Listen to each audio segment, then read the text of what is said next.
Alors la team, je suis obligé de vous faire un retour comme ça parce qu'en fait, vous me rendez fou en fait. J'ai fait il y a au mois d'octobre, je crois, ou de novembre, peut-être de décembre, je sais plus. Je crois que c'est plutôt au mois d'octobre ou novembre. Il y a eu la série Obi-Wan qui est sortie. Quand elle est sortie, j'ai fait ce truc-là parce qu'en fait, j'ai une super bonne copine qui m'avait dit, qui m'avait demandé, qui m'avait dit, Seb, est-ce que tu peux nous faire un retour, tout ça, est-ce que tu peux nous faire un retour, mon copain et moi, pour la série, parce qu'on aimerait savoir ce que t'en penses, tout ça et tout, parce qu'en fait, quand on se mettait à l'époque sur le, comment ça s'appelle, en partie sur la Play, ben on échangeait nos avis, nos opinions, tout ça et tout là-dessus. Euh, J'avais jamais de compte Twitter officiel, enfin pour ma chaîne YouTube, tout ça et tout, ou pour Twitch ou pour Insta ou quoi. J'ai monté ce truc-là, enfin j'ai fait une chaîne officielle entre guillemets quoi en fait, hein. On va dire non officieuse quoi, non cachée, pas un compte fantôme, un truc comme ça pour aller faire un peu le troll et compagnie. Donc un vrai Twitter en fait. Désolé. Et en fait, je me suis. Donc, vous le savez, hein, je fais pas de coupe ni rien, moi. Hein, ça me vient comme ça, c'est le flow qui me vient comme ça. Et en fait, cette vidéo donc de Obi-Wan, je sais pas, enfin, je sais pas pourquoi en fait elle continue de la série Obi-Wan de Disney+, elle continue de faire des vues en fait. Bon, vous savez, je gagne pas ma vie avec ça ni rien, moi je me dis peut-être un jour, je vais peut-être d'ailleurs même faire plus souvent ce genre de truc, parce qu'apparemment, enfin, ça a marché, et je me dis, bah ça peut être super sympa. C'est pas un rêve de vivre de YouTube, mais je me dis, bah, si ça marche, et qu'il vous faut des facecam pour pouvoir entendre raison sur certaines choses, tout ça et tout, je vais vous en proposer de toute façon des facecam, parce que je pense que je vais parler des... Comment ça s'appelle, euh, des illustrateurs des cartes Pokémon et des illustrateurs de manière générale, pourquoi ils proposent tel et tel type d'illustration, donc enfin et tel type graphique, tout ça et tout. Donc enfin bon bref, ça sera pour la suite, mais du coup en fait donc je me dis pourquoi pas en fait, je me dis dans un lointain futur, pourquoi ne pas essayer de tirer un revenu de ça aussi en fait. En vrai, hein, il y a pas de raison, ça demande du temps, en fait c'est vraiment le temps que ça demande, et puis ça demande aussi un temps de visionnage, un temps de préparation, et surtout un temps culturel en fait. Un temps culturel, donc c'est mon point principal est là, c'est un point culturel que vous avez ou que vous n'avez pas. Et là en fait, donc cette vidéo qui fait des vues, mais c'est anecdotique quoi en fait, hein, parce que surtout en plus que la majorité d'entre vous, vous êtes ici pour regarder du déballage Pokémon, ça et tout, ou juste pour m'entendre parler, déblatérer, raconter mes trucs, tout ça et tout. Et donc du coup c'est pour ça que je me dis que là je vais faire pareil, je vais exporter tout ce qui se passe sur Twitch, tout ça et tout, parce que bah, ça fera... En fait c'est pour faire vivre la chaîne en fait, pour que la chaîne ne meure pas, tout ça et tout. Alors j'ai bien organisé mon planning pour Pokémon, mais je pense que je vais organiser un planning aussi pour ça, parce que je regarde plein de trucs, je lis plein de trucs, tout ça et tout, je me dis que ça pourrait être sympa de vous partager ça aussi si ça vous tente. Ça peut être super en fait. J'ai vraiment envie que cette chaîne, elle me ressemble. J'ai pas envie que ce soit formaté à dire ah tiens on fait que du Pokémon, ah tiens on fait que du déballage de cartes, tout ça et tout. C'est d'ailleurs pour ça que j'ai changé la bio de la chaîne. Je sais plus, j'avais tout un laïus où je vous expliquais que je déballe des cartes depuis que je suis enfant, tout ça et tout. Donc pas des cartes Pokémon, hein, parce que moi j'ai 38 piges, donc bien autre chose que des cartes Pokémon, des cartes Dragon Ball. Euh, les albums Panini de Oliver et compagnie, c'est mon premier film que j'ai vu au Cinoche quand j'avais 4 ans, de Olivier Tom, enfin des conneries comme ça, vous voyez, donc c'est vraiment des trucs, enfin c'est typiquement des années 80, c'est 87, 88, grand max en fait. Et donc bref, donc du coup je me dis que cette chaîne, il faut qu'elle me ressemble un peu plus, et pas donc qu'elle soit uniquement et foncièrement axée que sur Pokémon. Et le problème c'est que sur Twitter, tu peux pas répondre. Moi, c'est pour ça que Twitter, en fait, j'aimais bien suivre. Il y a des trades qui sont super sympas à suivre parce qu'en fait, culturellement, c'est un peu comme même pour YouTube, pour TikTok, tout ça et tout. Ça dépend ce que vous forcez l'algorithme à vous donner euh, comme enjeu, comme tout ce que vous préférez avoir en fait. Vous aurez cette possibilité d'avoir quelque chose de différent de la masse en fait, donc quelque chose qui vous ressemble en fait. Et c'est pas l'algorithme qui décide pour vous, contrairement à ce que les gens pensent, ça et tout. C'est vous qui forcez l'algorithme à aller là où vous avez envie d'aller. Bon, là-dessus on est d'accord. Euh, et donc, il y a quelqu'un qui m'a envoyé un message, donc qui m'a fait un MP en fait sur Twitter, et, et on a commencé à parler. Donc on a commencé à parler, tout ça et tout, et, euh, et en fait, mais ça me rend fou parce que je me dis, mais c'est un problème de. C'est pas un problème d'intelligence, parce que l'intelligence, elle est multiple, elle est diverse, elle est variée. C'est un problème de culture. Et c'est un problème de culture, mais donc du coup, c'est aussi, ça va avec le problème de compréhension qui est lié, de manière intrinsèque, à la culture, en fait.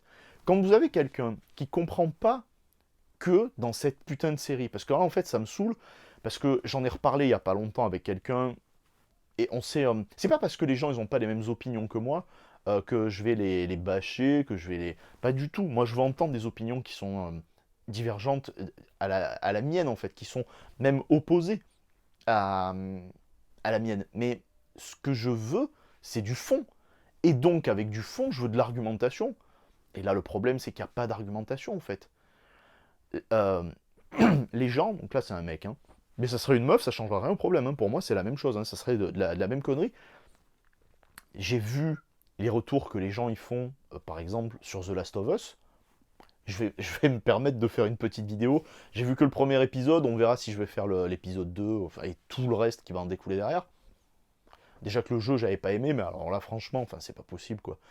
Euh, et donc, on se retrouve, en fait, à avoir des gens qui viennent s'exprimer en comprenant pas le média dans lequel duquel ils parlent, donc pas dans lequel ils parlent plutôt, parce que ce serait sur Twitter, mais ils comprennent pas le média dont ils parlent en fait. Quand tu as une série,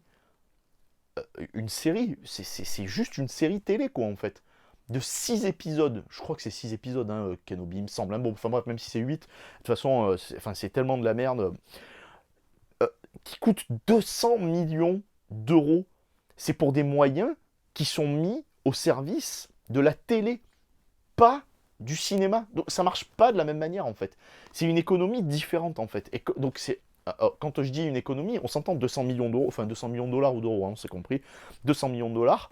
Euh, ces 200 millions de dollars qui sont mis, donc déjà, qui sont mis non pas au service de la création d'un univers, parce que cet univers il existe déjà, et en plus de ça, qui s'inclut à l'intérieur de tout un arc narratif, tout un arc de légendaire, on va dire, qui existe déjà, vous voyez. Et donc, quand on me dit, ah ouais, mais tu comprends, 200 millions. En fait, les séries Star Wars, depuis que c'est racheté par Disney, c'est de la merde, sauf au niveau des séries. Et dans le lot, c'était marqué 3 fois sur 4, c'est trop bon. 3 fois sur 4, c'est de la bombe atomique. Je dis, mais avant l'explosion ou après l'explosion, la bombe atomique, c'est pas possible, sérieux. C'est ouf. Est-ce que vous avez vu The Mandalorian? Et j'ai forcé parce que j'avais une copine qui regardait à l'époque qui m'avait dit faut que tu regardes, c'est trop bien, tout ça et tout. Je dis oh putain. Et d'habitude, on avait des goûts qui étaient assez similaires et je m'étais dit mais c'est moi qui comprends plus rien, tu vois, c'est pas possible en fait. Mais en vrai, hein, c'est ce que je me dis. Je me dis j'y comprends plus rien en fait. Je comprends plus qu'est-ce qui plaît. C'est pas qu'est-ce qui plaît aux gens, je m'en branle de ce qui plaît aux gens en fait. Mais c'est que je comprends plus l'époque dans laquelle on est en fait. Je pense que c'est un problème je vais dire dissonance cognitive. Là, c'est pas un problème de dissonance cognitive, mais c'est que c'est un problème, je pense, vraiment culturel. Mais du coup, je me dis que j'ai l'impression d'être isolé en fait. J'ai l'impression d'être isolé parce que je me dis, mais culturellement, c'est pas possible qu'un truc comme ça puisse plaire à quelqu'un. Parce que, en fait, il y avait pas de fond. Dans le Mandalorian, par exemple, il n'y a pas de fond. J'ai fait la saison 1, j'ai fait la saison 2.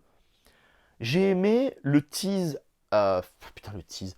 J'ai aimé ce qui est révélé à la fin de la saison 2. Bon, maintenant, hein, on s'en va les couilles, hein, des spoilers. Euh, j'ai aimé ce qui était proposé à la fin de la saison 2 parce qu'en fait, en fin de saison 2, on nous propose, je ne me rappelle plus le nom du perso, là, mais enfin, le personnage qui est joué par Rosario Dawson, qui est inspiré de Rosario Dawson et joué par elle, donc c'est un bel hommage. Parce que le personnage semble être extrêmement intéressant à développer. En plus, il est extrêmement esthétique. Je suis très attaché à la forme de manière générale. Et du coup, donc, dans le Mandalorian, j'avais pas, j'ai pas vibré en fait. Ça m'a pas fait transporter. Il y avait quelque chose qui était. J'ai compris ce qui avait plu aux gens, c'était avoir une phrase pour rappeler qu'on est dans Star Wars, donc avoir une petite phrase genre voilà que la Force soit avec toi, tout ça et tout. Et là en fait c'est This is the way, hein, c'est la voie, c'est le chemin. Ouais, mais la voie de quoi? Le chemin de quoi? Tu vois, ça te mène où? C'est le chemin. Oui, mais c'est le chemin pour aller où? C'est le chemin qui te mène vers quoi, en fait? Quel chemin vas-tu faire? Et c'est comme quand vous regardez Matrix et que Neo et que Morpheus il dit ouais le plus important euh, c'est pas de connaître le chemin, c'est pas de faire le chemin ou quoi, c'est d'arpenter le chemin. Voilà, c'est pas de connaître la route, c'est d'arpenter le chemin. Bon ben ouais, c'est pas la même chose en fait. Et là il y a un fond. En fait, le fond il est dans l'explication qui est donnée. J'ai pas besoin d'explication pour tout, hein, vous le savez. On en a déjà parlé justement dans la vidéo de Kenobi où en fait j'avais parlé de Solo que je n'ai pas vu, que je verrai jamais, en infime partie, où en fait on n'a pas besoin d'expliquer, de tout expliquer. Mais là on a besoin d'explications pour un contexte en fait dans le Mandalorien. On comprend le contexte, on comprend plein de trucs et tout, mais This is the way, on nous parle de ça, on nous montre un mec avec une armure et tout. Je comprends que les gens ils aient été à fond et tout. Moi quand je jouais à Star Wars Galaxy à l'époque, je jouais Mando parce que c'était trop classe, mais c'était... Bon déjà j'avais 20 piges, j'avais 18 ans, donc c'était il y a 20 ans en arrière. Euh, et donc c'était marrant, voilà, c'était cool. Mais en même temps, il y avait un credo particulier. Et ce credo, donc This is the Way, c'était un credo qui était sur une espèce de solidarité entre Mandaloriens parce que ben, c'était compliqué de, de pouvoir évoluer dans cet univers, dans l'univers où il y a la force, machin, tout ça et tout. Et où derrière, en fait, vous aviez pas forcément d'alliés. Vos seuls alliés, c'était les gens à qui vous ressembliez, en fait. Un petit peu comme dans la vraie vie, en fait. Hein, c'est un peu la même chose. Et à qui vous pouviez vous identifier. Mais là, en fait, je peux pas m'identifier au Mandalorien. Parce qu'en fait... alors, c'est pas parce que c'est Pedro Pascal, j'adore Pedro Pascal. Donc, du coup, vous voyez, il est au cœur de... Comment ça s'appelle? De la série The Last of Us aussi. Donc, vous voyez, du coup... bref. Et du coup, je me dis, c'est pas possible. Les gens, il leur manque quelque chose. Et en fait, les gens, ils ne vibrent que pour le fan service.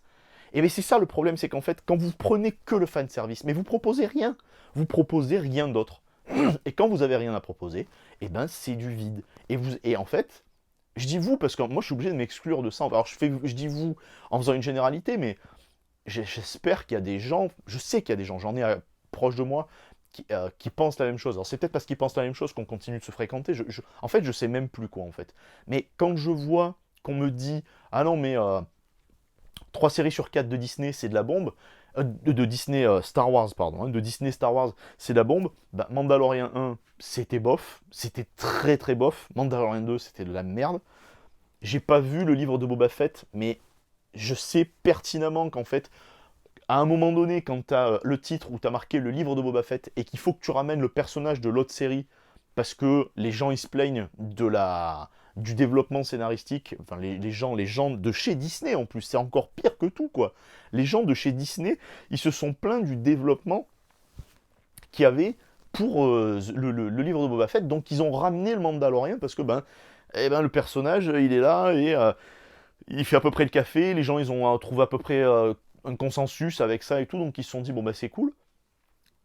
Et derrière vous proposez, je sais même plus qu'est-ce qu'il y a eu, il y a eu Bad Batch, il y a eu, j'ai Mathis qui m'avait dit de regarder, je me rappelle plus, c'est quoi, c'est Star Wars Legends, ou quelque chose comme ça, où il y a des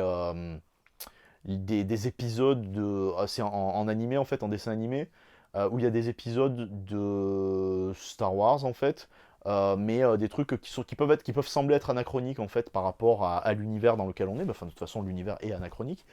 Et, euh, et je crois, il me semble que c'est ça en fait. Et j'ai regardé et tout, et c'était pas mal. Le premier épisode, il était génial. Il m'a vendu le truc de fou et tout. J'étais super content. J'avais vu ça, je me suis dit, ah putain, si tous les autres ils sont du même acabit, ça va être une dinguerie. Bon, évidemment, c'est pas le cas, hein, ça c'est sûr. Mais c'était pas mal en fait. L'ensemble de toute la. Alors il y avait des trucs qui étaient un peu moins bons, mais vous voyez, le problème c'est que avant, quand je regardais des animés, maintenant j'en regarde quasiment plus parce qu'en fait je trouve que c'est très mauvais en fait, mais après voilà, encore une fois, ça me regarde. Je dis pas que tout est mauvais, on s'entend, mais il y a beaucoup de choses que je trouve qui ont été... Enfin, je trouve que c'est une dépréciation de la qualité de manière générale en fait qui a été faite. Et là, le truc, c'est que... donc, tu me sors un truc comme Kenobi, vous avez compris si vous avez vu la vidéo précédente, enfin la vidéo précédente. Je vais faire une playlist de toute façon pour Star Wars, parce qu'on va déballer des cartes Star Wars, donc vous voyez comme quoi il y a tout se rejoint en fait. Et je me dis qu'en fait, je vais être obligé, mais je me sens carrément obligé, je me sens investi d'une mission à dire, mais en fait, préservons ce qui reste de la culture, mais c'est même pas de la culture en fait, mais c'est de ce lavage de cerveau qui est fait en faisant penser et croire aux gens que, ouais, là ce que Disney propose pour faire du Star Wars, ah mais c'est exceptionnel. Mais non, et donc derrière mon propos, putain, je fais 15 minutes là-dessus, en fait, je voulais être désolé, mais je suis même pas désolé. On me dit, ouais, mais tu comprends, à l'intérieur de tout ça, le problème, c'est le budget. Eh bien, excuse, 200 millions d'euros pour rien créer, t'as tous les persos qui sont là. Donc en fait, scénaristiquement, t'as juste à faire... En fait, c'est du filler, en fait. T'as juste à faire du filler. Du filler, donc pas dégueulasse. Simple à mettre en place, parce que bah, t'as un espace-temps qui est déjà donné, parce que bah, y a la prélogie, il y a la trilogie originale. Donc tu te dis, bon bah, on va prendre le temps. Mais même là-dedans, ils sont pas foutus. Même sur cet espace-temps, ils sont pas foutus d'accorder certaines choses, en fait. Esthétiquement, sur le design des personnages, pour moi, le fond, c'est aussi important que la forme. Si la partie esthétique, elle n'est pas, elle est pas aussi travaillée que la partie scénaristique, là, en l'occurrence, ça me gâche l'expérience. Donc c'est perso, hein, il y a des gens, ils en ont rien à foutre de la forme. Moi, je trouve que la forme, c'est important, en fait. Vous voyez, là, par exemple, le jour où je tourne, on est mercredi ou jeudi, je crois. 18 ou 19 janvier. Il y a le film de Damien Chazelle qui sort, donc moi je vais plus au cinéma, vous savez pourquoi en fait.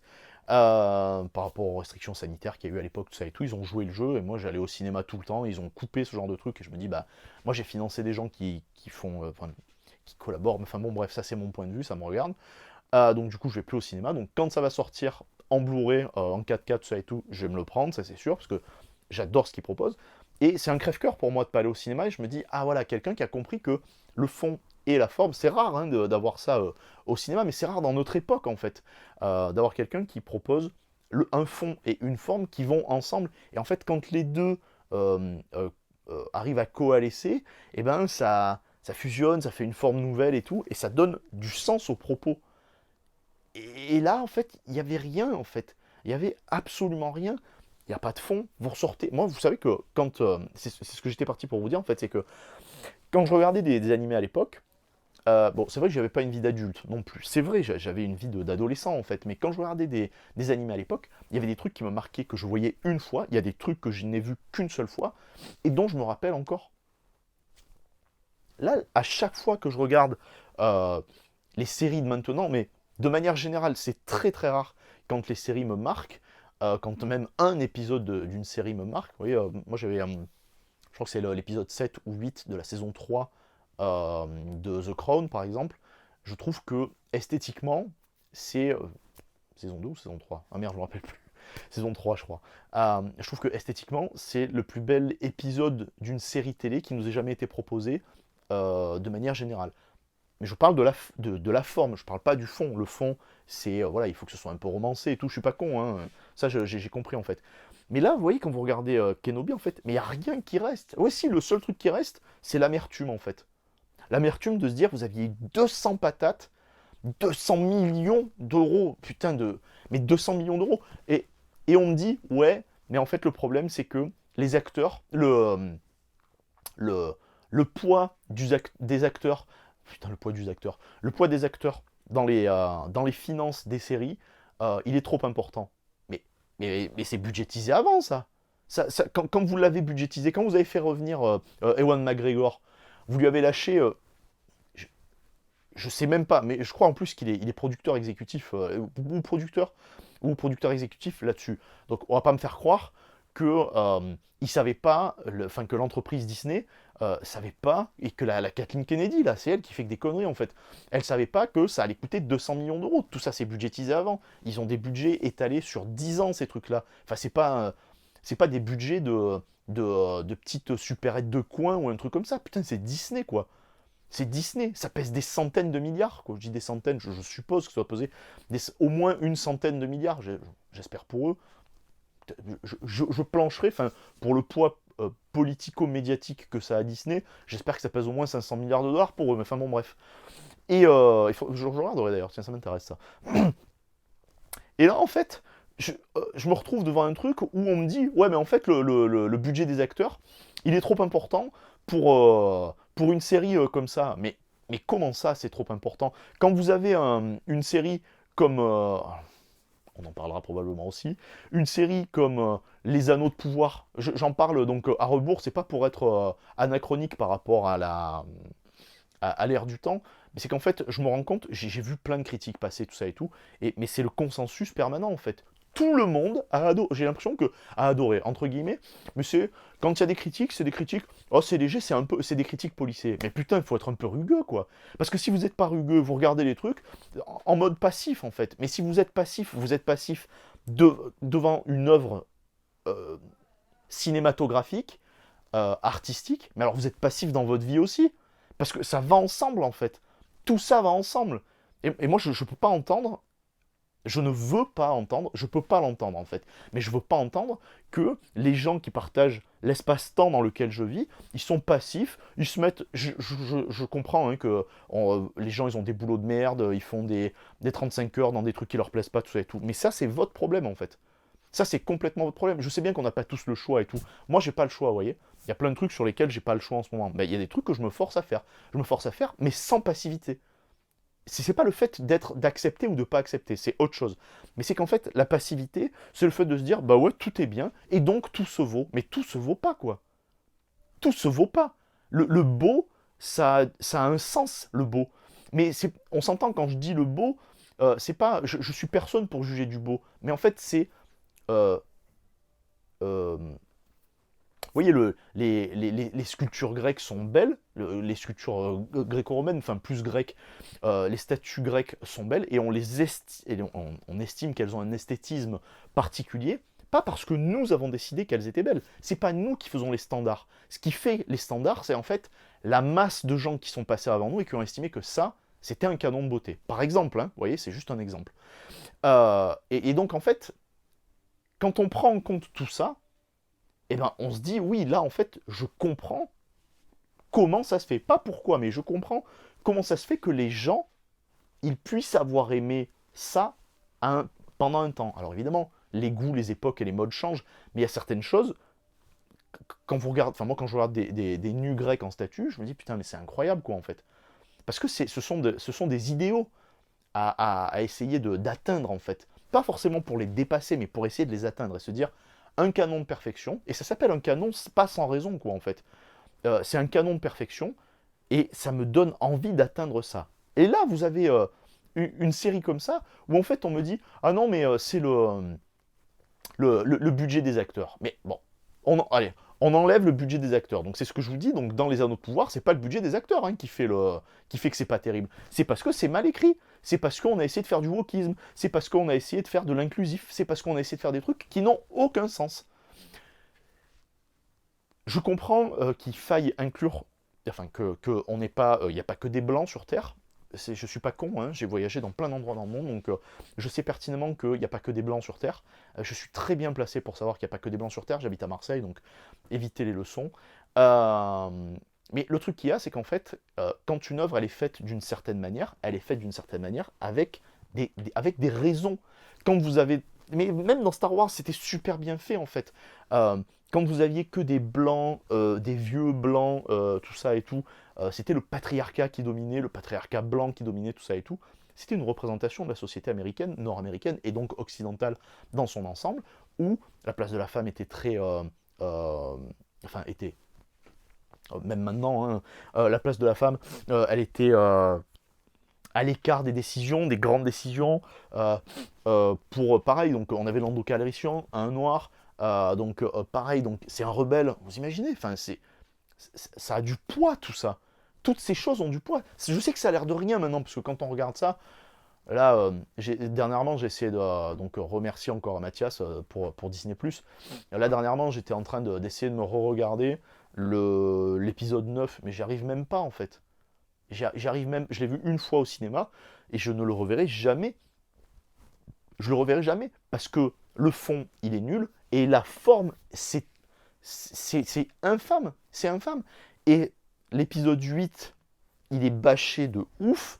C'est nul à chier, mais il y a un peu de forme. Il y a pas de fond, mais il y a un peu de forme. Donc du coup, je l'ai revu quelques fois. J'ai dû le revoir 3 fois, tout cassé. Au niveau de l'histoire, c'était un supplice, mais il y avait quelques plans où je me disais, putain, quand même, comment c'est possible qu'il n'ait pas réussi à faire quelque chose d'autre avec ce matériau-là? Et ben pour Obi-Wan, c'est la même chose. Vous pouvez pas me dire qu'une série, putain, c'est une série qui coûte. Donc, on enlève 30 millions. Moi, je dis, on enlève entre 20 et 30 millions d'euros du budget, 30 millions de dollars, du budget général de cette série. C'est donc une série qui a coûté 170 millions sans les acteurs. Donc vous voyez, je joue l'honnêteté, quoi. Et en plus, avec des effets spéciaux qui sont faits sur le tournage.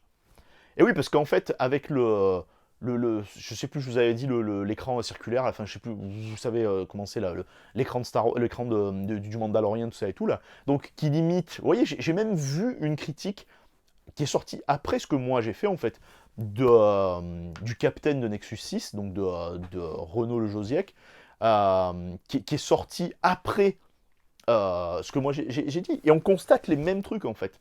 Les plans, ils sont cadrés d'une manière où tu comprends que c'est fait en studio. Alors oui, ça te donne l'impression, t'as l'impression quand tu vois en fait, tu regardes, tu dis ah ouais, on dirait vraiment du vrai. Ouais, on dirait vraiment du vrai, sauf qu'en fait tu comprends que les plans en grue, ben, ils sont limités parce qu'en fait ils sont limités par la hauteur du plafond de l'endroit dans lequel tu tournes. Et donc, vous voyez, tout ça, c'est à défalquer du budget de la série, parce que ça a déjà été mis en place avant. Alors, il y a un coup d'amortissement et tout, encore une fois, voilà, me faites pas la leçon, je suis pas un con. Pareil, enfin, je suis pas un con, je suis peut-être con d'ailleurs, hein, justement par rapport à ce que je dis, je me dis, mais j'ai l'impression d'être complètement con en fait. Donc, vous le savez, le monde de l'entreprise, j'adore ça, tout ça et tout. Donc, les taux d'amortissement, le coût d'amortissement et tout, ça, je le comprends. Mais bon, là, on est chez Disney, vous voyez, des trucs comme ça, c'est amorti en l'espace de 2 ans, c'est amorti, quoi, en fait. Même rien qu'avec les abonnements, ça doit déjà être amorti, ça doit déjà être budgétisé en amont, en fait. Et donc, du coup, donc ça, c'est des budgets qu'il n'y a pas à recalculer à chaque fois qu'ils vont faire une nouvelle série en se servant de cette technologie. Donc, en fait, toutes les excuses qu'on m'apporte, moi je dis en fait, les réponses que j'ai données, et j'ai coupé court et je me suis mis à tourner ça instantanément. J'ai plus trop de batterie, mais je m'en fous, je me suis mis à tourner ça instantanément parce que je me suis dit, mais c'est pas possible. Mais comment ils font pour pas comprendre? Et en plus, c'est des gens, là, les deux personnes donc, avec lesquelles je suis en train d'échanger là-dessus, c'est des gens qui ont fait des études de cinéma. Mais, mais putain, mais comment c'est possible en fait? Qu'est-ce qu'on vous apprend dans ces putains d'écoles?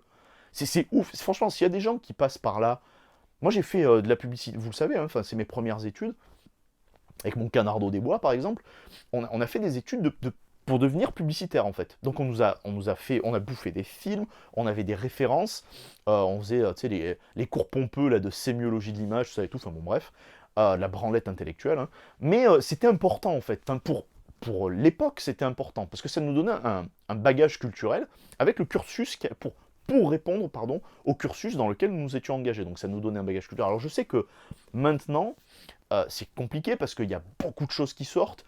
On est, je dis on parce que je me mets à l'intérieur, en fait on est abreuvé de manière générale par les écrans de nouveautés toutes les minutes, parce que ben, si vous avez un abonnement YouTube, enfin si vous avez un abonnement, si vous, avez si vous êtes abonné à des chaînes YouTube, eh ben, il y a des trucs qui vont sortir tout le temps. Si vous êtes sur Twitch, il y a du flux en permanence. Si vous êtes sur Netflix, c'est du streaming permanent. Amazon Prime, enfin Prime Video, Disney+, Apple TV maintenant en plus. Bon, donc je comprends, donc il y a énormément de choses à voir. Mais à un moment donné, il faut faire un tri, quoi, en fait. Et c'est vrai que, voilà, moi, quand c'est Star Wars, je trie pas. Je suis honnête avec vous, vous voyez, je ne trie pas. Quand c'est Star Wars, je ne triais pas, pardon. On va rester dans l'honnêteté jusqu'au bout. Je ne triais pas. Mais maintenant, je suis obligé de trier, en fait. Maintenant, la moindre chose... Alors, depuis le confinement et depuis que les salles de cinéma ont réouvert, je me dis, bah, comme la majorité des acteurs, des réalisateurs, tout ça et tout, ils n'ont pas ouvert leur gueule, ils ont tous fait les canards et tout, bah du coup, il n'y a pas de raison que je les soutienne financièrement en allant au cinéma. Je les soutiendrai, enfin, je les soutiendrai. J'ai pas envie de les soutenir et j'ai surtout pas envie de soutenir le cinéma français. Ben, pour les raisons, je pense, qui fait que le cinéma français est périclite depuis 30 ans, peut-être même 40 ans, peut-être 30 ans. Donc j'irai acheter mon Blu-ray, voilà, j'irai faire mon truc. Bon, mais vous choisissez en fait. Et donc quand on choisit, choisir, c'est aussi, donc vous le savez, c'est aussi renoncer. Et donc quand je parle avec des gens qui font des études de cinéma, mais j'aspire à un minimum. Vous voyez, c'est même pas pour parler de technique ou quoi, parce que moi, ça fait des années, enfin, c'est même pas moi, ça fait des années, c'est que j'ai arrêté, enfin, j'ai fait cette école et j'en suis sorti à 18 ans. Donc, de 15 à 18, j'ai fait cette école-là. Donc, vous allez me parler de technique en plateau, machin, tout ça et tout. Moi, j'y comprends rien. Mais j'y comprends rien. on a quand même fait des tournages, on a quand même tourné des pubs, on a quand même fait des trucs et tout, des pubs pour des parfums, des pubs de trucs de luxe. Vous voyez, même déjà à l'époque, ça me suivait déjà ce truc. Et donc du coup, on faisait donc toute la direction artistique, on pensait à tout ça et tout, on était là pour ça en fait. On faisait donc du dessin où on était là pour faire ce genre de truc en fait. Et en fait, quand je parle avec des gens comme ça, je me dis, mais en fait, il y a un problème de culture.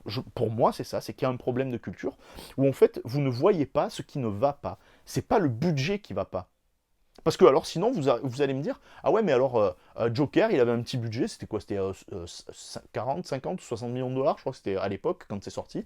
Ça a été un carton, parce que ça gagnait, ça a fait 1 milliard de revenus, tout ça et tout. Alors je ne juge pas l'argent que ça rapporte à la qualité d'une œuvre, hein, je suis pas débile, mais ça a plu aux gens. Il y a eu un consensus général qui a été fait et tout. Je me dis, je peux comprendre, c'est pas le meilleur film de tous les temps, mais c'était peut-être un bon film, enfin c'était un bon film pour son année, je l'ai en Blu-ray, pareil, donc je vais pas cracher dans la soupe. Moi j'avais beaucoup aimé, mais j'entends qu'il y a beaucoup de gens qui n'ont pas aimé non plus, et je comprends ce qui a fait qu'ils n'ont pas aimé. Mais en fait, je me mets pas à la place de l'autre, mais j'écoute les arguments qu'on m'apporte en fait. Et là le problème c'est que euh, tu te retrouves face à des gens qui ont peu d'arguments, et le peu d'arguments qu'ils ont, ils sont caduques, parce qu'en fait, quand tu leur opposes ce que toi tu as vu, et ce que toi tu en sais, par rapport à ce que eux, ils en savent de la production, tout ça et tout. Donc on a les mêmes chiffres, on a tout pareil et tout. Eux, ils mettent pas ça sur le fait de l'incompétence des gens qui sont derrière. Ils disent, non mais 200 millions pour une série, c'est rien. Mais on marche sur la tête, sérieux. C'est hallucinant d'entendre un truc comme ça, quoi. C'est fou. C'est fou. Et en fait, ça me rend fou parce que c'est Star Wars. Vous voyez, c'est rigolo parce que je suis en train de me rendre compte d'un truc. La dernière fois que je vous avais fait la vidéo Kenobi, j'étais assis sur ma chaise, donc qui est juste là, devant. Et en fait, vous voyez, je me rends compte maintenant que j'ai l'étoile noire juste là, en fait. Vous voyez, c'est l'étoile noire en micro-machine de, je sais pas, elle a au moins 25 ans, cette truc. Elle se déplie, je vous montrerai peut-être un jour. Et, euh, et en fait, ce qui va pas, mais c'est l'incompétence scénaristique, c'est l'incompétence à la production, c'est l'incompétence de tout ce qui a été mis en œuvre autour de tout ça pour pouvoir réaliser ça. C'est pas le budget. 200 millions pour faire 6 épisodes, on va pas déconner quand même. On va pas déconner quoi. Même si on prend tout, donc on va dire ces 200 millions pour faire ça. Ça fait quoi? Ça fait 3 x 6, 18. Attends, ça fait 30 millions d'euros pour un épisode. S'il y en a 6. Bon, je crois qu'il y en a 6, mais ça fait un peu plus de 30 millions d'euros s'il y a un épisode. Attends, faut pas déconner, quoi. Ça fait donc 180 millions d'euros. Parce que je crois que c'est ça, le budget, il me semble que c'est ça. Attends, mais faut pas déconner, quoi. 30 millions. Mais il est passé où, l'argent? Où est la cam? On le voit même pas à l'écran. Alors, vous voyez, vous voyez je suis en fait, je suis même pas en train de me perdre dans mes propos. C'est qu'en fait, au plus j'en parle, au plus je suis encore plus dans l'incompréhension. Je me dis, mais on voit même pas la cam à l'écran, quoi. Vous voyez, là, on est dans l'époque où donc, Avatar 2, il vient de dépasser les 2 milliards de dollars. Là, aujourd'hui, on a eu les chiffres, là, donc c'est le 18, ou le 19, du coup, je sais même plus, janvier 2023. Avatar vient de dépasser les 2 milliards de dollars. Quand t'as James Cameron qui arrive pour faire un film de l'envergure d'Avatar le premier et de l'envergure d'Avatar 2 là, quand ça gagne de l'argent et quand ça en a coûté autant, mais tu vois la cam à l'écran, tout ce que chaque dollar qui a été dépensé, tu le vois à l'écran. Et les acteurs, ils sont pas venus bénévolement. Les acteurs, ils sont venus, ils ont été payés grassement, et c'est normal, c'est leur travail, ils font pas des films tout le temps, tous les jours et tout, donc c'est normal. Ils ont le droit à l'image, enfin bon bref, ils ont toutes ces conneries, tout ça et tout, bon, et c'est pas le sujet. Euh, et donc, tu vois la cam à l'écran, en fait. Quand tu regardes, tiens, regarde, quand tu regardes une série, donc moi, vous le savez, là, l'an passé, une série qui m'a. L'épisode 4, vous voyez, ça, c'est un autre truc, l'épisode 4 de Stranger Things sur la dernière saison, là. La dernière saison, à l'heure où je tourne cette vidéo. Hein. Euh, en fait, t'es pris dedans. Ça a coûté un certain budget, une certaine somme. Tu vois la cam à l'écran. Les acteurs, ils sont pas payés 150 millions d'euros non plus. On va pas me prendre pour un fou, d'accord? Ça coûte beaucoup d'argent à Netflix, je suis pas dupe. Mais ils ont pris le temps, après la saison 3, de faire, d'élaborer un scénario. Les gens donc nous, en fait, les consommateurs de Netflix, on s'est dit, ah ouais, tout, on s'est dit, je dis on, vous voyez, je m'inclus à l'intérieur. Donc c'est vraiment, on s'est dit, ah ouais, tout, c'est trop long d'attendre, je sais plus, 2 ans, 3 ans, peut-être pas 4 ans, ça m'étonnerait, peut-être 4 ans, non, je pense pas, mais bien 3 ans, pour avoir un nouveau scénario, pour avoir une nouvelle saison, machin, tout ça et tout. Donc je comprends qu'on est dans l'attente en permanence et tout, mais si c'est pour avoir quelque chose de la qualité qu'on a eu, et de ne pas avoir des épisodes qui sont formatés sur un format forcément de 1 heure, tout ça et tout, on a des épisodes là dans cette saison qui font 50 minutes, on en a qui font 1h15, 1h20, 1h30, tu dis ah, on se moque pas de moi. Là pour Kenobi en fait c'est simplement le fait de proposer du contenu sur la plateforme Disney+, et donc c'est pour ça en fait que au plus de gens sont abonnés à ça, au plus de voix dans la balance de Disney qui vont dire qui va se dire ah ben tiens ouais on a raison de faire comme ça, et donc de pas sortir les films au cinéma, de pas faire des films au cinéma où en fait ça ferait qu'un seul contenu. Alors oui ça rapporterait beaucoup d'argent d'un coup quand ça sortira au cinéma, et puis après ben voilà l'exploitation ben, elle se ferait différemment. Alors que là au lieu d'avoir un contenu allez, de 2 heures, 2 heures et demie grosso modo, et ben en fait tu as 6 contenus, 6 ou 8 contenus, bon, on va dire 6 contenus de 30 ou 40 minutes à chaque fois. Vous voyez le calcul qui est fait, c'est pas le même en fait. Et donc du coup, c'est pour ça que moi je vous dis, je ne comprends pas qu'on puisse encore me défendre. Et en plus d'ailleurs, j'en parle, je sais que cette vidéo elle va pas faire une vue, j'en ai rien à foutre en fait, je le dis parce que j'ai besoin d'en parler, ça me rend fou en fait. Je voulais l'écrire, je me suis dit vas-y je vais l'écrire, je me monte un blog et je l'écris. Et puis je me dis en fait mon blog il est là, c'est mon truc vidéo, au moins je le pose comme ça. Et en fait, ça me rend fou que des gens donc, dont c'est les études, dont c'est peut-être même le métier, parce que bon après je sais pas qu'est-ce qu'ils font ces gens-là dans la vie, mais dont c'est peut-être même le métier, ils se rendent pas compte, c'est pas qu'ils ont tort, mais qu'ils se rendent pas compte que Disney n'est pas dans le vrai. Vous voyez, je mets une nuance sur le fait que eux ils pensent qu'ils ont raison, et ils ont raison de penser qu'ils ont raison, vous voyez. Mais on peut aussi entendre, en fait, c'est ce que je veux dire, ça fait ultra présomptueux, mais j'en ai rien à foutre. Moi je sais que j'ai raison en fait. Je sais que j'ai raison parce que à l'intérieur de cette série, je vous ai dit, il y avait 2 trucs à sauver, c'était Hayden Christensen et Ewan McGregor. Sorti de là, c'était pas la peine, ça servait à rien, il n'y a pas d'histoire, en fait, il n'y a pas d'histoire, et ça endommage la série, la série de films, et c'est ouf, et moi je me dis en fait, à chaque fois que j'ai regardé un nouveau truc Star Wars depuis que c'est Disney, j'ai été de déception en déception, hormis Rogue One que j'avais bien aimé au cinéma, que j'ai jamais revu d'ailleurs, mais ça a été de déception sur déception, ça impacte même l'effet que Star Wars ça avait sur moi en fait. Je ne regarde plus Star Wars, je n'y arrive plus en fait. Bon, un de mes films préférés de tous les temps, vous le savez, hein, moi j'ai un top 3 de films de ouf, c'est l'Empire contre-attaque, Terminator 2 et Matrix. Mais en fait, pas Terminator 2, mais l'Empire contre-attaque, je ne l'ai pas revu, ça doit faire au moins 6 ans ou 7 ans. Alors que c'était un film que je me faisais tout le temps. La, les 6 films qu'il y avait de Star Wars, je les regardais tous les ans. Ben là, je peux plus, j'y arrive plus quoi en fait. Bon bref. Donc du coup voilà, je sais que ça a été confus et tout, mais je vais y revenir hein, là-dessus parce que euh, je vois que en fait, je sais que sur Twitter il y a moyen justement de brasser plein de trucs et tout, mais je veux répondre à ça. Voilà, je veux répondre à ça et prendre le temps de le faire et de développer mes arguments parce que je me dis c'est pas possible. C'est pas possible d'aimer un truc pareil. Bon bref, la team, merci d'avoir suivi. Je sais pas si vous aurez suivi jusqu'au bout.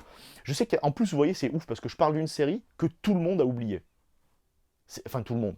Là, c'est parce qu'il y avait un trade là-dessus, et donc du coup, ben voilà, j'avais partagé un truc, j'ai parlé, on est venu me répondre, machin et tout. Et, euh, et du coup, voilà, mais c'est une série que tout le monde a oublié en fait. Et comment tu peux oublier Kenobi? Comment tu peux oublier Obi-Wan Kenobi? C'est pas possible, c'est pas possible. Et je vais revenir, mais je vais le faire, hein, parce que toutes les séries de Disney, là, les séries Marvel, machin, tout ça et tout, là, elles sont toutes tombées aux oubliettes. Il n'y en a que 2 qui sauvent un peu le lot. C'est WandaVision, j'ai adoré, et Loki, j'ai bien aimé. J'ai bien aimé, c'est vraiment, j'ai bien aimé avec des pincettes. J'ai vu qu'il y avait une suite qui allait arriver, on verra. Bon bref, la team, merci beaucoup, je vous fais des bises, et à plus. Ciao ciao.